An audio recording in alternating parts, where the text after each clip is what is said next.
Il-ħamis filgħodu l-kumpanija Sargas qalet li semmet mill-mezzi tax-xandir li l-gvern se jitlob iktar dettalji dwar il-proposta tagħha li tibni power station f'Malta.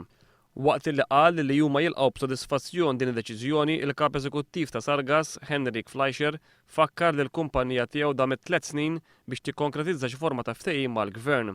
Sargas qalet li tinsab sodisfatta li l-gvern issa aċċetta li l-proposta tagħha twassal għal tariffi tad-dawl irħas. Żiedet li bħala kumpanija hija ma warbitx il-possibilità ta' investiment min-naħa tagħha f'Malta minkejja l-proġetti kbar ħafna illi qed tagħmel f'pajjiżi oħra fosthom fl-Istati Uniti. Sargas qalet li l-proġett propost minnha mhux marbut intrinsikament mal-faħam u żiedet li l-użu tal-gass huwa possibilità. Henrik Fleischer qal li t-teknoloġija ta' Sargas twassal għal rata kważi żero ta' emissjonijiet u għalhekk it-teknoloġija li qed tipproponi l-kumpanija tiegħu tpoġġi lil Malta fuq qudiemnet f'dak li huwa ħarsien ambjentali.